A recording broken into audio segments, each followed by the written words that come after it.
Jessica currently serves as a cannabis and intellectual property attorney at Bressler Amery Ross.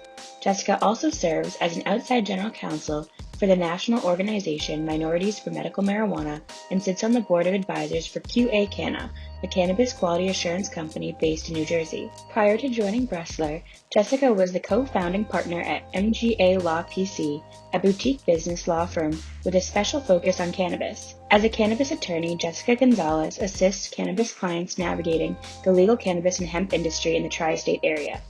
She has counseled startup and medium-sized cannabis and CBD companies on various matters, including corporate entity setup, state and local compliance, private offering documents, and applications for state cannabis licenses. Jessica also counsels corporate and individual clients on intellectual property procurement, prosecution, protection, and enforcement for domestic and international trademarks.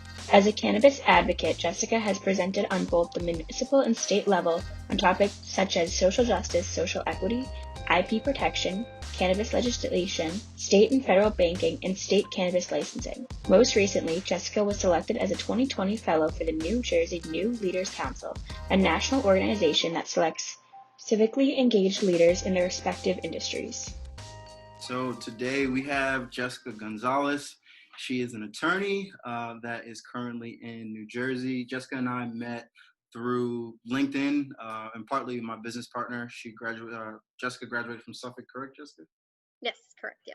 Cool. So yeah, just been super intrigued with her work. Just very a thought leader when it comes to cannabis, and happy to have her today. So welcome, Jessica. Thanks for joining us. Thanks for having me. Absolutely. So why don't you tell us a little bit about your background? I know we got into it a little bit just now off air here, but we'd love to hear about where you are currently, your past experience, and your work that you're doing now. Yeah, of course. So hi, everyone. I'm Jessica Gonzalez. So I'm a cannabis and intellectual property attorney at a firm out in New Jersey called Bressler Amery Ross. Aside for that, I'm also outside general counsel for Minorities for Medical Marijuana. And I also sit on the policy committee for the Minority Cannabis Business Association. And I'm also on the board of advisors for a company called QA Canna, and they're a quality assurance company working with various companies and underwriting insurance to kind of make sure that cannabis testing is available in New Jersey as well. So actually, the way I got into cannabis, preaching what kind of living out what I always preach. I always tell folks, take your skills and transfer it over into the cannabis space if that's how you want to get involved. So I was working as a intellectual property associate at a firm, managing the firm's domestic and international trademark portfolio. And kind of as soon as the conversation started to happen about cannabis legalization in New Jersey, I decided, well, as a young attorney, such as myself, I'd only really been into almost 1 year of practice at that time, maybe a year and a half, that this would actually be a very good opportunity for me, just because nobody could really say, well, I have 10 years of experience in this, right? As you have in other more well-established areas. So I started going to a lot of these cannabis events and started talking to vendors, and I started looking at their logos and their names, and I was just like, wow, these are really great. They're really, they're unique. How are you protecting this? And they would say, well, I own the domain name, or well, I have the LLC name, or well, this is my Instagram handle. Right. And that's when I realized there was a huge gap between the intellectual property world and the cannabis world. And then I also kept hearing a lot of attorneys tell a lot of these folks, oh, you're in cannabis, or you're in hemp, or your business name has weed in it. Sorry, you can't get one. So after listening to so much of this bad advice, I just decided, let me just take this upon myself. Perhaps this is a way that I can, lend my expertise. And that's how I ended up, pivoting. And then eventually, my practice grew from not just intellectual property, but also more business law, a little bit of corporate law, and definitely, on the compliance end of things. So it's always what I tell folks, just transition your skills, use what you have. Don't try to reinvent the wheel, but try to provide something, different that you do have experience in, and then it can evolve from there. Wow, that's amazing. So you're telling me that there are BS artists in the cannabis industry? Is that true? So how long I guess were you doing the intellectual property maybe prior to cannabis, and then also involving in cannabis too? So I was doing intellectual property for about like a year and a half, but all in law school, that was pretty much all I did. So all my internships were in IP. So I worked for Volunteer Lawyers for the Arts. I worked for Walmart's intellectual property department, and then I was a student attorney for the intellectual property and entrepreneurship clinic at my law school. So it was pretty much, I was very focused on wanting to practice that area of law. And then when I started to see cannabis, I was like, well, there's this weird dichotomy because trademark is federal. It's a federal law, so you can work from it from wherever. But because it's federal, they have to adhere to federal laws and federal agencies, right?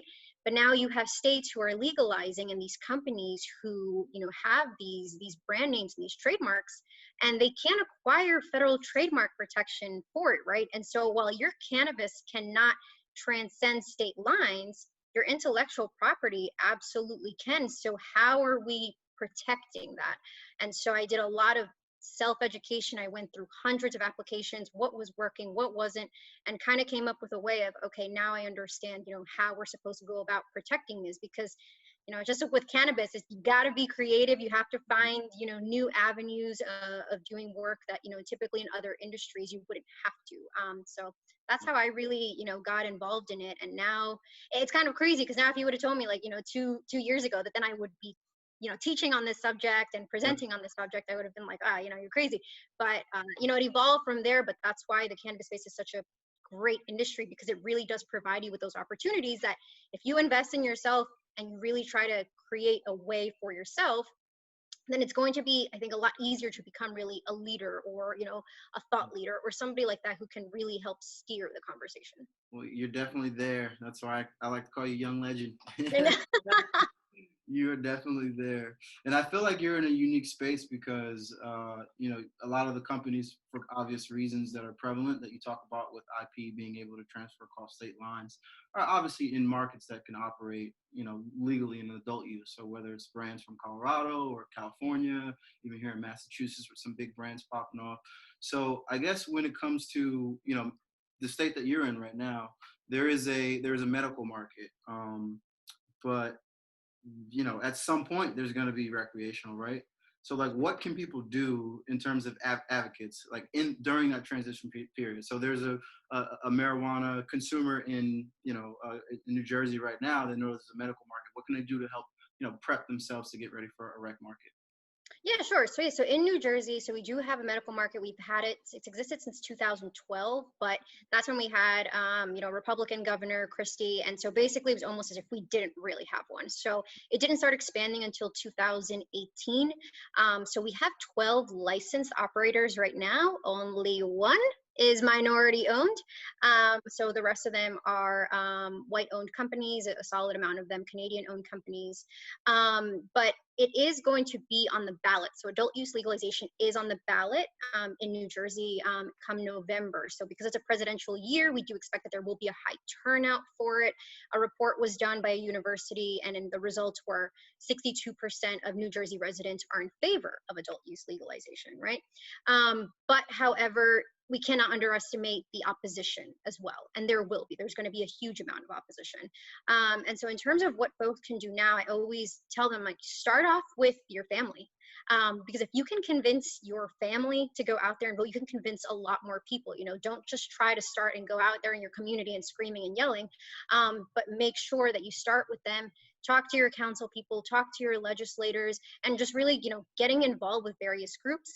So, you know, in New Jersey, there is a unified campaign called NJ Can 2020. And so it's going to be a legalization campaign, you know, trying to bring awareness, providing education about the ballot question in itself. Because if you want to know the ballot question, it's like absolutely ridiculous. And It's currently ridiculous.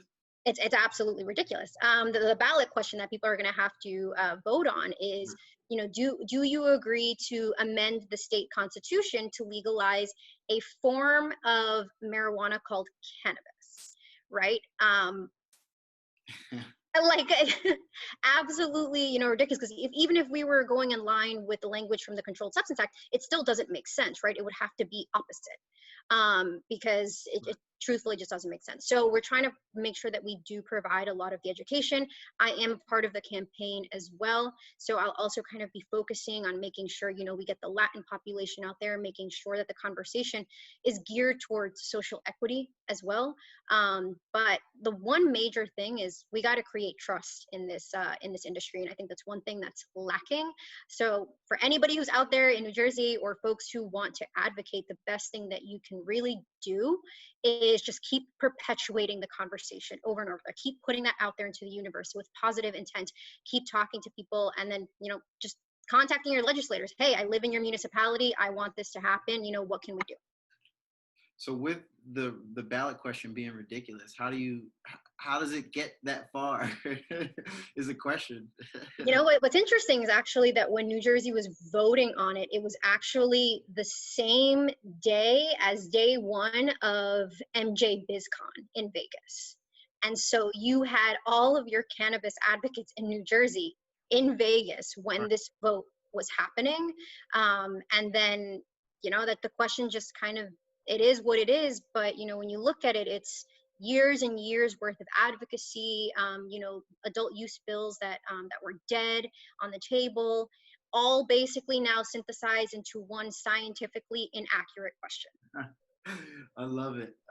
Wow, that's pretty amazing. I just want to go back to the medical side of things a bit, because I'm curious to know like what that initiative, and if you know at all, like how it got legal there, and then you talk a little bit about the disparities that are still there. Basically 1 to 12 in terms of minorities. So I was hoping you could shed a little bit light on that. Yeah, sure. So in 2018 was the first phase of expansion of the medical program. So Governor Murphy then decided, he added PTSD, he added anxiety, he added, various form of ailments, migraines, right? So it became a little bit more accessible for people to get it. So obviously with that accessibility comes a higher patient number count.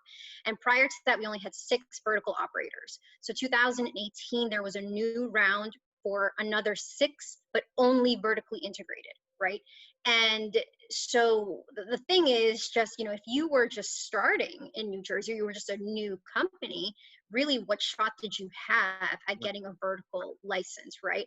And so they actually had this mandatory meeting that you had to attend to in Trenton. So if you didn't attend this meeting, like if you were applying from like Colorado, Washington, and you didn't have a representative there, you were automatically disqualified. Right. So you had to get your ass to Trenton. And then from there, during that time, they said, well, yeah, of course, we're going to look at companies. We're going to prioritize New Jersey residents. None of them were New Jersey residents, not one. Wow. And they also they were asking for 3 years of audited financials.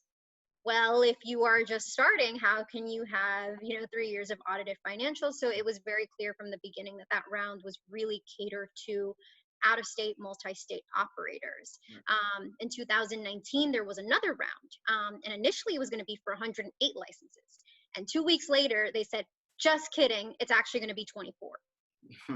So yeah, so a very huge decrease in the amount, and that was kind of a power struggle between the legislator and the governor as well. So the governor kind of took the plunge, legislator was not about it, and then these 24 where it was 4 vertical, I believe it was 15. Let me see. A couple, it was like cultivation, dispensing, and vertical, but no processing licenses. And that's actually currently being held up. So we were supposed to know who the winners are of those licenses last December, but the Department of Health, who currently oversees the medical program, has been sued for disqualified about 50 applicants, and there were about 196, and 15 of those were due to technical errors, so corrupt files, just PDFs that couldn't be opened. So they just disqualified them outright. And so a couple of these companies got together, and they're suing the Department of Health, and the court basically issued a stay on the Department of Health and said, you cannot move forward with issuing any licenses. You cannot move forward with reviewing any licenses. And so now we're we're over a year now that the applications were issued. And kind of according to various people I've been talking to, we won't know about the court's decision for at least until either late this year or early next year. So until then, no more licenses can be issued, right? We still don't have a commission either. And so the reason for kind of the delay in the commission is once the commission is formed, jurisdiction moves over from the Department of Health Right. to the commission. And so at least until this lawsuit is being settled, the Department of Health wants to maintain jurisdiction. So we're at a complete standstill, which is very problematic for a lot of the folks who apply, because those who are trying to maintain their property on the chance, that they win are basically, just shelling out, tons of money. So there's a lot of people who most likely, once this starts to get up and running, will probably just be automatically out just because they couldn't, sustain the financial obligations. Right. And this is all still for medical. All for medical. Wow. Yep. And then you also mentioned that there's a new state agency, which would be the commission, and they're going to implement that, or it would be implemented for medical, not adult use. So adult use wouldn't trigger They will that. also, if adult use passes, they will also have authority. They'll have authority over the whole entire thing. Got you. So one of the big things that I see, and I couldn't even say it's pretty common. I mean, most states start with decriminalizing, then going to medical, and then going to rec, right? So if we know that there's traditionally, disparities in adult, what can be done to kind of lessen those gaps at medical? That's, I guess, part one of the questions. Part two, how can a state go straight to rec? Do we have to go to medical? Right. Yeah. So right now there is, it's not decriminalized in New Jersey. There Really? are various bills that have been, no, it's not decriminalized. No. Wow. And so there's a medical market without decriminalization. Correct. That's so interesting. Wow, I didn't know that. Correct. So folks are still being arrested. So in New Jersey, it's on average 96 people get arrested per day for a cannabis-related offense, right? And so you have these white-owned operators who are, making, this money while there's still people being arrested, right? But one part that was in the medical bill was that for the next round of licenses, because we had a new medical bill that passed July 2nd of last year, but the application round from 2009 was not pursuant to that law because that law came out 3 days after it was announced. Complete mess. Wow. Just a complete and utter mess, right? So now you had to do the applications pursuant to the old medical bill while you had a new medical bill in place. It was super strange, but Wow. such as cannabis life, right? So, but within that medical bill, there were these quote unquote social equity provisions, right? Because the state recognized that really who we're giving all these licenses out to, especially for vertical, are just large, very well capitalized multi-state operators. Mm-hmm. And so some of the social equity provisions were micro licenses, conditional licenses, it was 15% of licenses must go to minority certified companies, another 15% to women or disabled veteran certified companies. Then what they did was they added further restrictions on top of it for ownership and size and quantity that you could sell, right? And so they started really targeting these micro licenses of, hey, this is your way in, right? But what folks don't realize is if you don't read the fine print on that, that's going to be a problem because the language looks really nice on paper. Right. But in order for you to apply for one of these micro licenses, you still need the exact same team that you would to try to apply for a regular size, right? All of those compliant costs, still the same, regardless of your size. So all of these fixed costs that are associated with regular size dispensaries are the exact same cost for a micro license. The only difference is you are capped at how much that you can sell per month as opposed to a regular one that is not. And there's currently no vehicle to transform a micro license to a regular size license, right? So a lot of these social equity provisions have not come into play because we have not had a new round of medical licenses because of the holdup. So basically in New Jersey's 8 years of having a medical program, not one social equity provision has been implemented. That's crazy. And I guess, that's a interesting perspective that the social equity is coming into the medical market, because correct me if I'm wrong, I feel like we probably haven't seen that across the nation. Mm-hmm. We look at a state like Colorado who's just now starting to implement their social equity, and they've been rec for, since 14, right? So very, very interesting. So I guess what can be done for, your typical resident now, that can say, hey, we want this front and center for whether it's medical or adult use cannabis? Like those who want to apply, or just those that want it to happen? Those that want it to happen from an equitable perspective. Yeah, sure. So once again, the best thing that they can do is talk about it, be about it, write Right. about it, educate, folks on it. Like one thing that I always tell people is, who are either trying to get in the industry or something is like, I just need people to really keep echoing this exact same sentiment pretty much, all the time. But the problem is, and it's a huge problem that we've seen across the country, is like what is social equity, right? So social equity could mean very different things to various people. So like here in New Jersey, like you have folks who believe that social equity is just home grow, right? Then you have folks who believe social equity is just expungements, and then you have other folks who think social equity is trying to get people who shoulder the burden of criminalization, try to get them into the legal business. Other people think, well, we got to reach out to the legacy market folks and get them involved. So I think also trying to get on the same page with everybody as to what it is, because so many groups have been negatively affected by the criminalization of this plant, has really turned out to be a tremendous challenge. And so, like for me, like personally for me, social equity is just like those who shoulder the burden need to have the resources to not just enter the space, but have the tools for them to actually succeed in this space, right? Because even folks who were not harmed by the criminalization are having a hard time succeeding in this place. So now there's really this extra burden, and we make sure we need to provide the infrastructure, for it. So for folks that do want, social equity, I think it's a very good idea to try to understand, well, what does that exactly mean to you and to the communities, that you're in, right? Like I was raised in Jersey City, that would be considered, it was called an impact zone. So, high cannabis arrest rates or whatever. So for me, it was never really about home grow. It wasn't really, it was just more, I want to make sure that folks in my community who were arrested for this, families that were arrested for this, and if they want to be able to enter, that they have the resources to do so, right? I mean, that they're encouraged to do so, because I think what we've seen is across the country, all this language is really pretty, but the implementation has been Right. disastrous, right? I think Massachusetts, after 3 years, just had their first social equity applicant, actually open their doors, and then COVID hit and they were forced to close. Right. Right. Actually, just I don't. Do you know Shakia Scott? Mm-mm. No, she was the director of the program. I just interviewed her a few days ago. So it's very interesting to hear her perspective. She actually just left the CCC not too long ago, Oh, heading okay. that department by herself. So yeah, no, I feel you. I would say that one important thing to note for like those type of programs is that like, it takes a team, not just one or a few people. You need a whole department from an state agency perspective.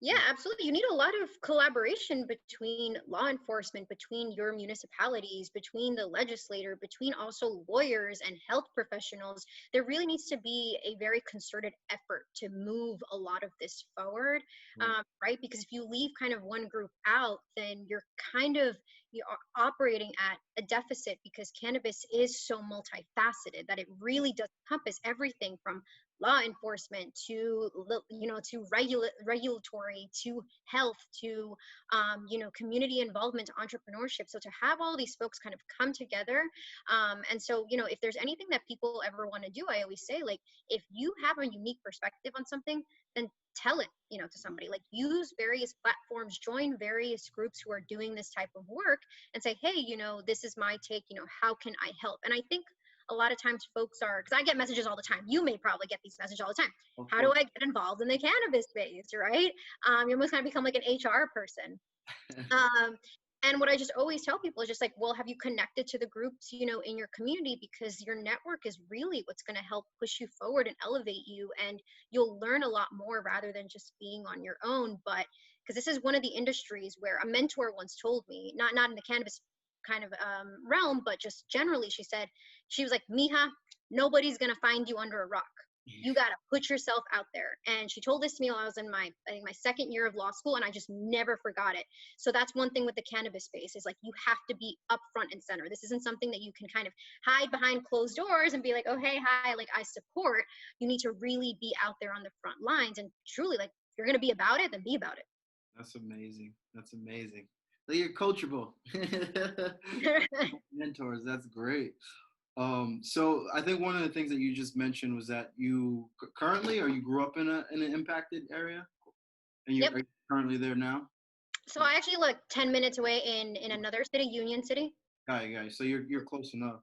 I Yep. guess one of the big things that like comes to mind, especially hearing you talk about putting yourself out there, and I've already raved saying that you're really good at like giving your perspective. You know, we got engaged LinkedIn just because you post. You're a thought leader there. So what resources locally do you, especially being from an area like that and still being involved there, like what can you do local, like if there was a catch-all for like that needs to happen for disproportionate impacted communities across the nation, like what would you think is like the one thing that would just, you know, really stick? I think so.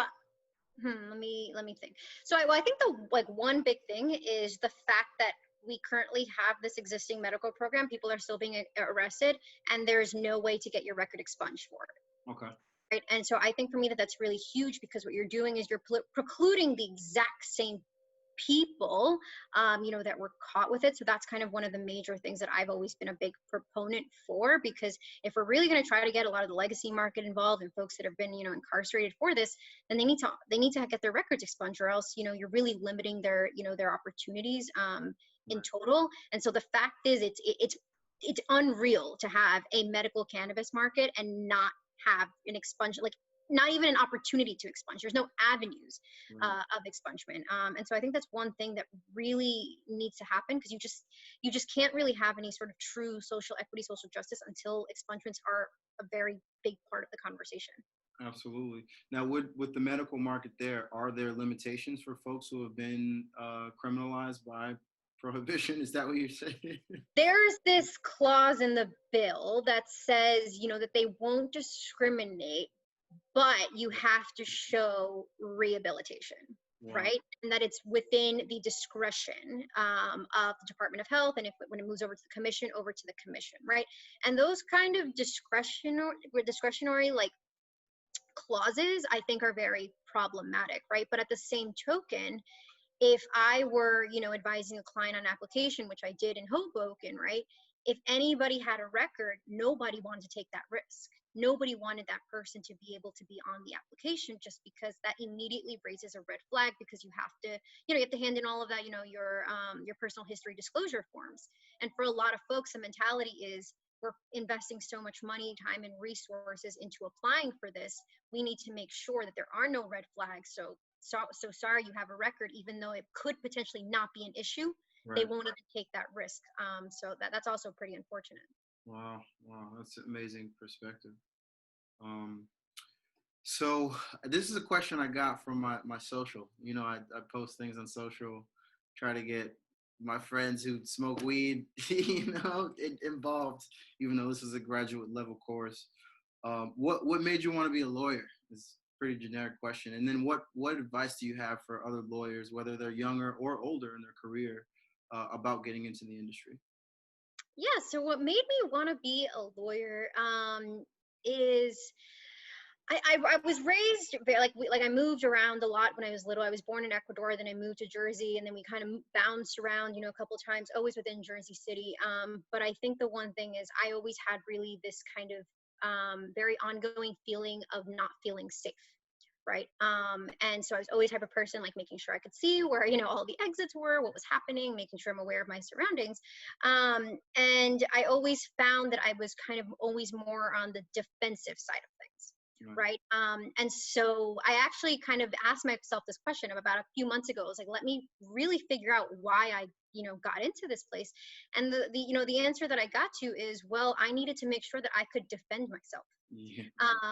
Right. And it's just, growing up in an immigrant family, I was always the one that had to translate things, always the one that, if there was an issue, like I would have to go, and be the one to fight for it. And I didn't really see any other way that I could really arm myself with something that could really propel me forward and protect me and my family as well. And what else is more pervasive than the law? Right. Right. It touches every aspect of every one of your life. So I kind of thought, like, I think that was the main reason why I really got into it, was just I needed to find a means to really defend myself. Right. Um, And you're and so, sorry, sorry. you're first generation. Yes. Yeah. Well, So I guess, does first generation mean like I was born here? Because I was not born here. Oh, you weren't? No, I was not. No. Yeah, so you're not first generation. So I'm not first generation. Yeah. No. So yes, I was born in Ecuador, and then I came when I was 3 years old with my mom, my dad, and my younger sister. So that kind of also lent. There's always a lot of uncertainty. I think especially in a lot of immigrant households, you come from a low socioeconomic environment. There's a language barrier as well. So there was this really expectation for me to really do something very kind of big with my life, right? And I think for a lot of immigrant parents, like, oh, you go be a lawyer, you go be a doctor. And though I was never kind of held to those really standards, but I just looked at this field as, well, I could really do anything with a law degree, right? So even if it didn't work out as a lawyer, I could pretty much do something, but I would have a very solid concept of what's happening around me and how I can really defend around what's going on around me, right? And so, I went to law school and I loved it. I just absolutely loved learning about the laws. In undergrad, I did finance and I hated it. But I did it because I knew I wanted to work with companies at some point. So I was like, well, I need to understand the inner workings of a company. But when I got to law school is really when I really realized that this was a type of work that I like to do. It's something that took, a lot of analysis, kind of, seeing both sides of things, but just like learning so much about real life matters. Right. That I thought was really great. And then pivoting, into the cannabis space, I think I did it for a couple of reasons. I mean, cannabis has been a very personal thing in my life for a long time. I've been a consumer for over 11 years. And while, I couldn't have thought about being so open about it 3 years ago, now I feel very proud of it because it was a plant that really aided my life in tremendous ways, right? And I think a lot of people have this expectation of how their life should be. And then they get to that point in their career where they've kind of made it, and they find that it's really not all that they thought it would be, right? And so for me, I wanted to do something that I was passionate about, something that I really cared about, right? And so one day, I sat down and I said, all right, well, if I was working with my boss at the time who was really big in the entertainment space. And he was still in a band after 30 something years and still jammed out. And like, that was his life, like music. So I figured if he can create a niche area for himself about something that he's so passionate about, then why can't I? Right. But then you got to sit with yourself and what are you passionate about? And in your 20s, I feel like it's really hard to answer because you're all over the place. Right. So the better question was, what has remained a constant in my life? And that's when I was like, well, two things, my spiritual beliefs and cannabis. And I was like, don't know much what I could do with my spiritual beliefs in the legal realm. But this was the year that, Governor Murphy was elected in New Jersey, and the conversation started happening. And that's when I said, well, maybe I can do this. And I had joked about being a cannabis lawyer for years, Really? like completely joked about it, just thinking that it was something that could never happen. Right. Because everybody always knew I consumed. I was the person in college, I was the person in law school, like everybody, always knew about it. So I always said, yeah, I'm going to be a cannabis lawyer. And then, but I manifested it. So obviously, that's kind of what ended up happening. But I feel very grateful now because it's something that is so central to my life that a lot of times I don't see it as a job. Right. I just see this is my passion. This is what I really love to do. I really believe in the plant. And I think for a lot of young professionals, it's very rare to feel a passion for what you do because a lot of times you're limited from the beginning when you're just starting, right? There's not much of a choice of what you can do. So I feel very grateful that I have something that is very central to my life. It's very personal in my life that I can really, make some sort of difference in this world. And at 29 years old, it's, I feel very, very lucky to have found this space, or well, for this space to have found me, whichever way it happened. Yeah, that's why we call you young legend too. That's I mean, I agree. I mean, being an entrepreneur in the space, you have to have a passion for it, So I feel like you kind of relating to what you had talked about, people who are in that BS realm, they might look at it from one perspective as money, money, money, money. Yeah, we deal with that now, but it has to come from a place of passion. So Yeah. I definitely appreciate that. So now I got some speed questions for you. You touched on a couple of these topics here, but I'm interested in hearing a little bit more. We'll start with the first one. What's your favorite drug or marijuana movie or documentary? Movie or documentary? Let's see. Well, I was a huge fan of Pineapple Express. That movie really cracked me up. But more on the serious side, I actually, and it wasn't revolving around cannabis, but the documentary called 13th, Yeah. that really kind of talked about 13th Amendment and slavery, and how there is now a new form of slavery, right? And while I understood the history of the plant, and the kind of how it came to be so criminalized, and really the racial background of it, it was just so interesting for me to see it in a larger context, right, of racial discrimination, and this sort of how everything tied together, right? All of these events that typically we learn about in isolation, but to have it kind of tied together and intertwined of this affected this affected this, and now look at where we are, it gave me a much better understanding of both of what the Black community has really been going through for a very long time, but also how cannabis really played an integral part in that. And like I said, it was just kind of the all of it intertwining into one full picture that was almost just, it was just so shocking to me Right. that all of this is historical and it's facts and it's recorded, and people still don't believe that it's Right. a thing, right? And so I like to learn about it, because a lot of these talks and presentations, a lot of times I do get a lot of backlash, right, of me always kind of advocating for minorities to get involved and everything like that. There is always going to be a response, right, both positive and negative. And so once again, as a lawyer, I like to equip myself with as many facts as possible, as much background as I possibly can, because what we're doing here in the cannabis space is not just education, right? I think I've told you this, it's re-education. Right. And re-education is just so much harder than learning just like from the jump.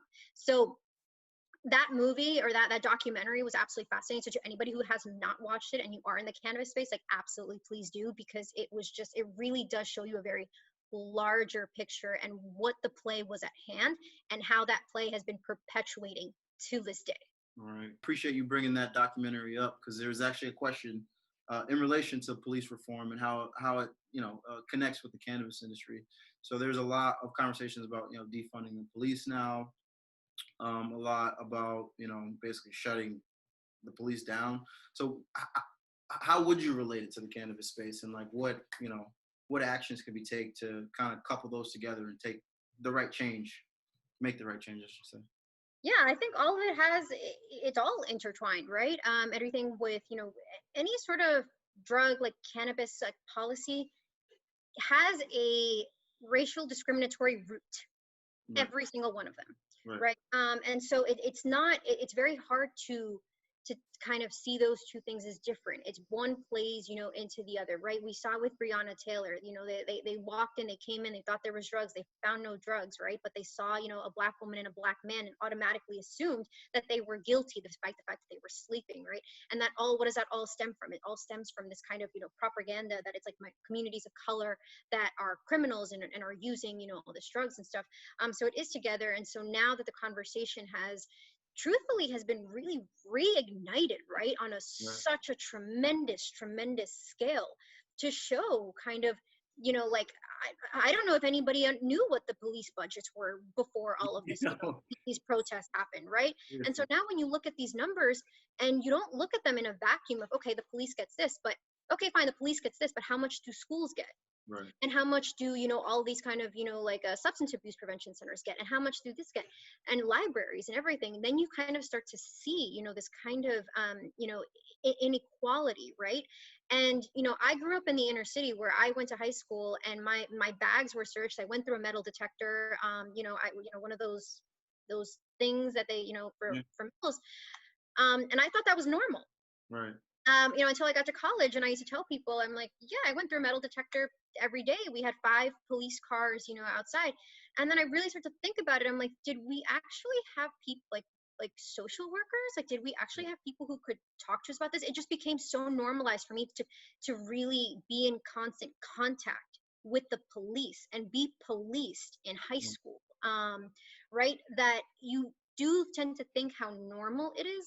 And I think now people are actually recognizing, like, wait a second, like, they are not trained in a lot of these de-escalation techniques that a lot of, social workers and counselors are trained in, that perhaps they should be called to the scene when something happens, and not police who are typically, trained to use force. Right. And so I think now with cannabis, involved in that, you look at the racial discrepancies in cannabis arrests, and they're huge, right? So the ACLU, they did a report called "A Tale of Two Countries," and it was issued April 2020 of this year. Mhm. And what they said was, from 2008 to 2018, despite the fact that now more than half the country has gone green and rolled back prohibitionist laws, the cannabis, the discrepancy between cannabis arrests and for racial purposes didn't change. Right. And in some cases, it actually increased, right? So if you are a Black person, they actually didn't do one on the Latinx community, because the FBI didn't actually have that information. Another issue. But for the Black community, right, on national average, 3.5 times, right? And I did a more in-depth analysis of New Jersey, and in certain counties, you were up to 14 times. Wow. Like 14 times more likely to be arrested, right? Despite the fact that, communities of color and white people consume at the exact same rates. And that has also stayed consistent for 10 years. Right. So when we think about, law enforcement and what they do, like, cannabis legalization has to come. One part of police reform is going to be cannabis legalization. I understand that some folks don't think that it should be fully legalized, but that it should just be decriminalized. And then at that point, I point them to New York. New York has been decriminalized since 1968. And yet in 2017, they arrested 17,000 people, right? And just a couple of months ago, a video came out where a young boy, 16 years old, was tasered for having a J. It is decriminalized. We should have gotten a ticket at most, if anything. But it wasn't. Instead, he was pulled down put to the ground and tasered. And so when folks do advocate for decriminalization, I tell them it's not working. It's never worked anywhere, right? And so legalization has to be at the form of it. And that is one of the ways that we are going to be able to have police reform, because if it's legalized, if you're out there, consuming, or you have a certain amount on you, then all you're really going to get is a ticket, right? As opposed to really, for some folks, fearing for their lives. Well, even those tickets are in despair too, right? And it's like 1968. That's a gem. I don't think I knew that in New York City. But that made me think, because New Jersey, you talk about the facts of New Jersey. There's still disparities. Obviously, New York, the stop and frisks error that is still prevalent to this day. Do you think that's why a state like New Jersey and New York are taking a little bit longer to come to market with an adult market, is because of the disparities? They have had a very hard on crime attitude for a very long time, right? So the top 3 states in the country with the highest cannabis arrests are New York, New Jersey, and Texas. Wow. And New Jersey has taken the top spot many times. New York and New Jersey tend to kind of flip-flop between each other, right? So now you have 2 states with some of the highest population densities. New York is also the cannabis consumer capital in the world. So you have kind of those facts. And yet, for states that are supposed to be democratic blue states, you still have this very hard on crime mentality. And to try to kind of, maintain that in this era is just, it's just completely ludicrous. Right. And so I do think that because of their active participation in the criminalization of this plant, they really have a huge responsibility now to repair all of the lives that they've really impacted. But I also think that one reason that they're being like slow to move is that they are looking at the other states and like what cannabis program is actually running like great, right? And so I think the whole thing is, well, let's look at the other states, let's look at the other states. But the problem is, the longer you wait, the more people are going to get arrested, right? But on the opposite side, we do have the late mover advantage of being able to look to other states and say, okay, they did that incorrectly, they did it wrong. In New York, actually, one of the main reasons, probably if not the main reason, that legalization didn't happen is because advocacy groups who were pro-cannabis, pro-legalization, went against legalization because it didn't have enough social equity provisions in it. So those advocates were super, super loud. They were really involved, and they said, you know what, if legalization isn't going to happen the right way, then it might as well not happen at all. And so that's what happened in New York. It's not what's happening, here in New Jersey, but the New York advocates really kind of, said, enough is enough. If you're going to legalize it, it has to be done, the right way. So, we'll see what happens. But if New Jersey legalizes, New York is going to have no choice but to legalize, because they do not want those tax dollars floating over the Hudson River. Right. No, I feel you. What year was that New York shot it down because it wasn't enough equity? Last year. Oh, was it? Okay. Wow. Last year. Wow. That's amazing. What about music? What's your favorite type of musician? Ooh, it's so funny.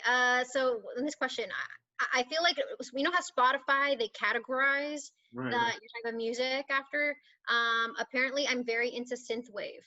According to Spotify. So I really like Daft Punk a lot. Daft Punk is probably my favorite. MGMT as well. So kind of within that realm is really the type of music that I listen to. It steers either to more like synthwave, electronic type of music, but not EDM. I do not like EDM. From like South American folk, like Native American type of music, that I also really like as well, and just various Spanish singers, to kind of more of the U.S. electronic kind of wave. That's cool. Very cool. What about books that have inspired you and kind of helped you navigate through your career? Oh, this is a great question. Okay, so one of the books that really changed my life, it's called The Way of the Peaceful Warrior.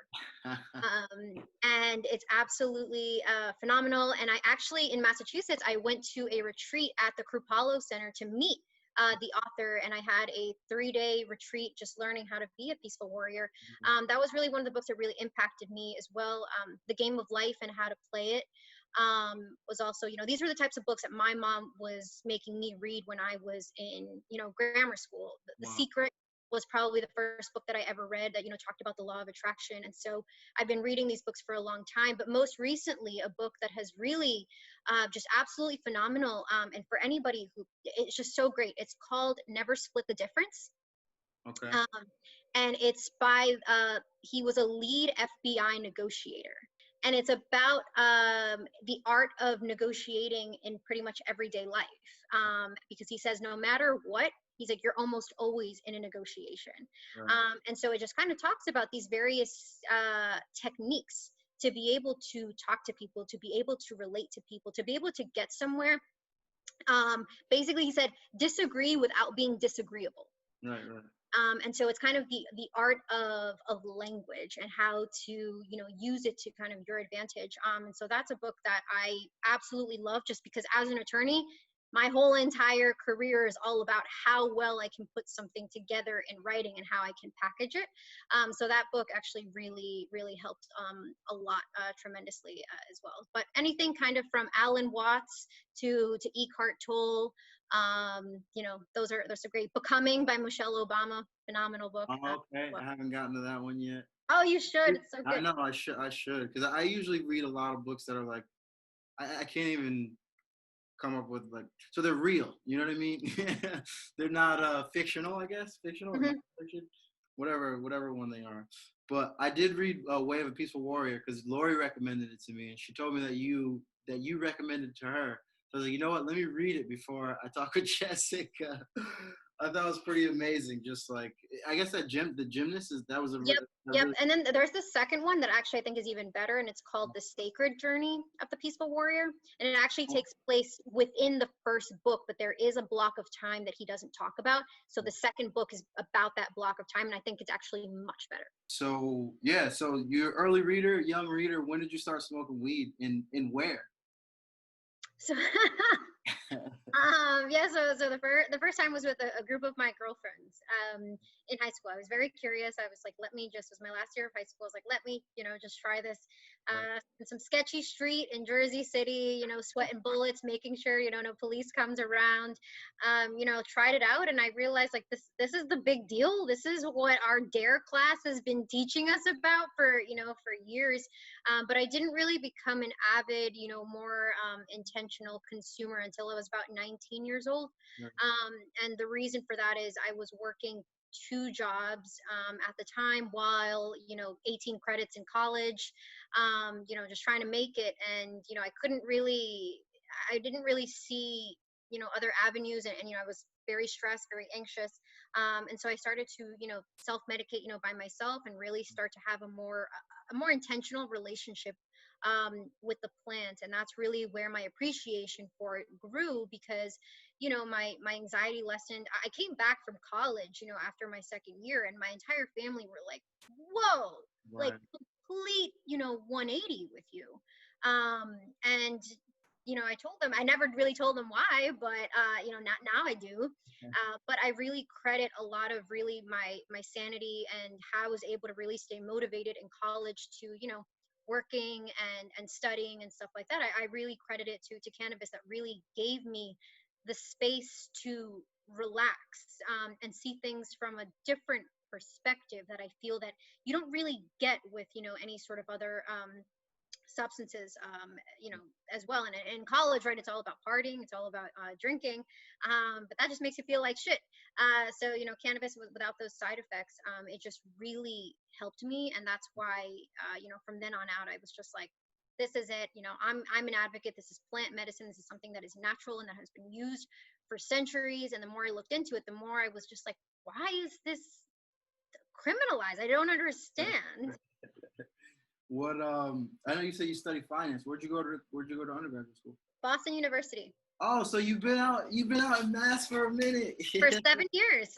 I lived there for 7 years. Oh, that's awesome. I'm sure we probably know some of the same people. Actually, I was working with a guy who his girlfriend was in graduate school at Suffolk. I'm probably sure you know her, but I know she would tell me all the time that like she would not be gotten through, you know what I mean, like law school if it wasn't for cannabis. People have asked me, because I worked a job all throughout law school. I worked at a restaurant, and I was doing a whole bunch of other things, and people are like, well, how are you doing? And I'm like, cannabis, Yeah, yeah. like real talk.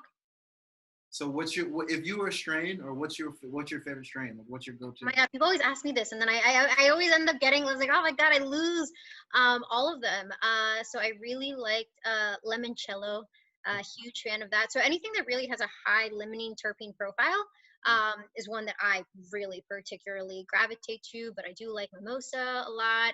Cherry punch is very, very cool. And classic platinum kush is always. Wow, wow. So are you more of a I mean, indica sativa? I don't know. Yeah. I don't know. I think it just all depends. People tell me that this is this and that, and I'm just like, is it though? Right, right. Yeah. No, I feel you. And everyone's bodies reacts different to certain things. So it seems like those strains, work well for you, which is cool. Yeah, anytime I see high limonene, I'm like this. And so when I've gone to dispensaries out in California, and I'm just like, what's your limonene, Yeah. terpene profile? And they're like, look at me like, what? Right. No, that's cool. Wow, amazing. Well, again, thank you so much for first and foremost all the hard work that you do, Thank and you. also being in a position to like share your experience with the cannabis industry, through the socials. Because this time that we're in now with pandemics, it's to me, it's motivating, and I love what you put out, which is why I have a lot of gratitude for you joining the class. No, and thank you. I definitely appreciate that. I think putting yourself out there is one of the scariest things that you can really do. Um, but when I receive, messages like from you and from, other folks who are kind of just like, like kind of keep going type of thing, that really like remotivates me to kind of just like keep on going. So I think, it's one thing that I did kind of struggle with in the beginning. I'm like, how am I supposed to, do this? Because I was a bit of afraid of the backlash, but the more that you normalize it, and the more that you can talk about it in a professional capacity, I feel very much helps. And so I figured, I was like, well, that's what I'm going to do, and just continue perpetuating the conversation. Great, absolutely. young legend is what I refer to her, because she's young, not only looks young, but she is young, but has made some noise in the cannabis space. And I certainly appreciate her taking the time. Shout out to Jessica for interviewing and chatting through.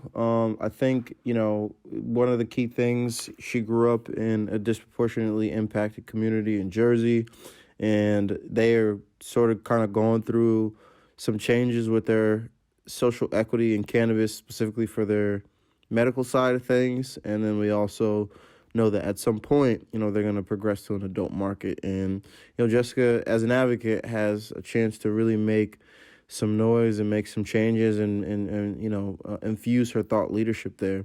So I really hope that you guys enjoyed, her perspective and her opinion and her thoughts during this interview. And definitely feel free to reach out to her. She's pretty accessible on social media platforms. So shout out to Jessica.